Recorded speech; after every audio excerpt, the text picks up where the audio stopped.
When you think of fluency, what comes to your mind? What is fluency?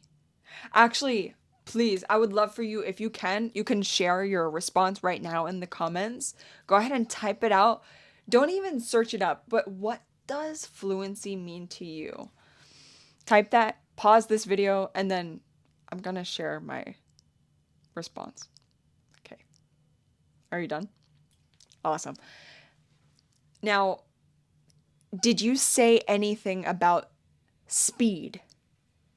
Did you say anything about speaking fast? This is something I greatly disagree with because speaking fast and fluency are not the same thing. I can speak fast and people won't understand me. People won't understand me. It's because of the clarity of my speaking. That's one thing. How clearly am I speaking? Not only that, but if I'm talking fast, I can't even let the listener absorb what I'm saying. And there's no point to that. Now, think about it like this. Have you ever watched a TED Talk? TED Talk? Those professional speakers who go on stage and present their ideas. Most of them, maybe you haven't realized this, but most of them speak pretty slowly. Why? So that the audience can absorb the message. That's how it works.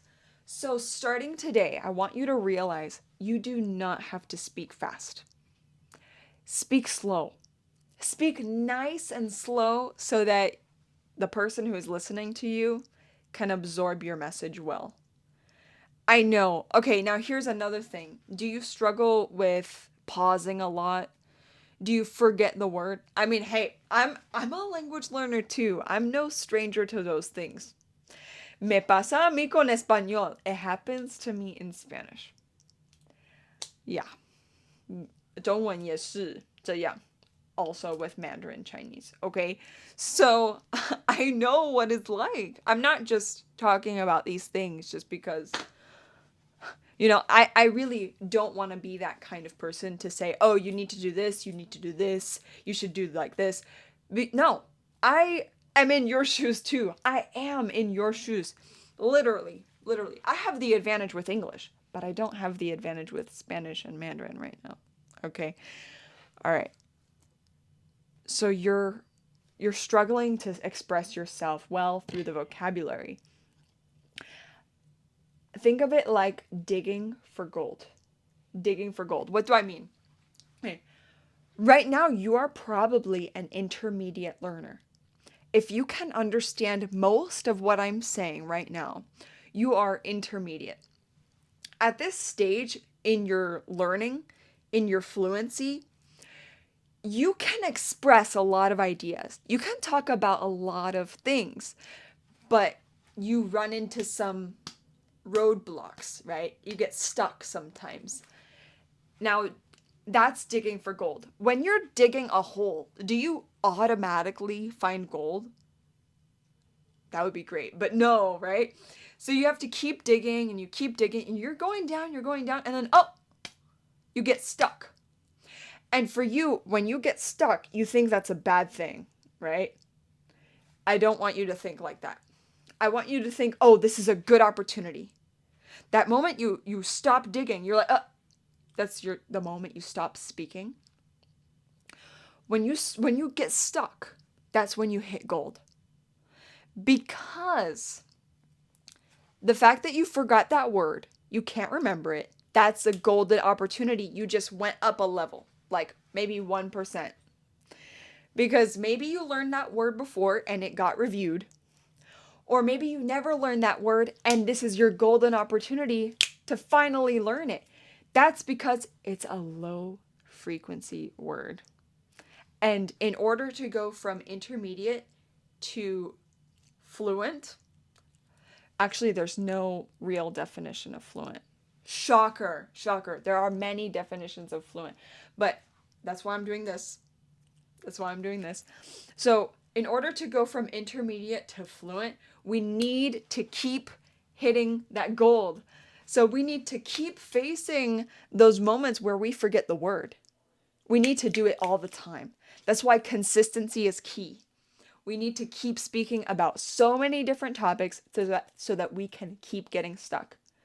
But topics that are useful for you, because there are plenty of words in English I don't know when it comes to law, doctor terms, like medical terms. I don't know about that stuff. I don't know about cars and the automotive industry. There's so many terms.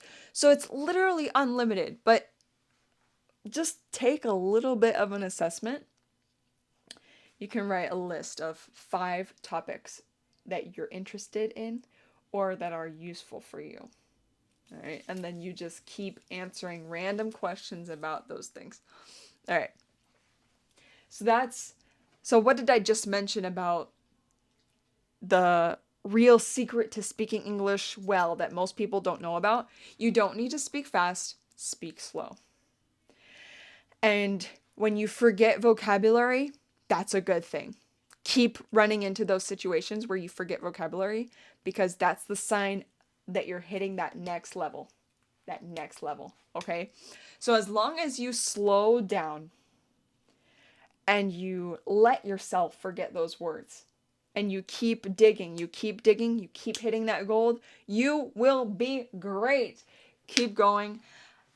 And also, I would love for you if you have a question for me about English fluency, about how to learn English well, anything related.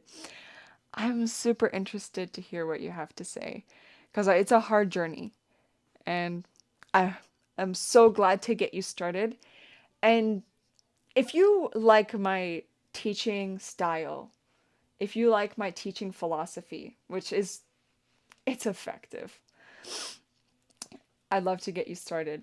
Go ahead and contact me on Instagram. I have my link in the bio. You can go ahead and click on it, give me a DM, tell me about your learning goals, experience, journey, or just any comment. That's really a good part of this whole Speak On community, is that you can be a part of it. You make this really worthy. So, I will see you in the next episode where I will be maybe talking about sounding like a native. My thoughts on that. I'll see you then.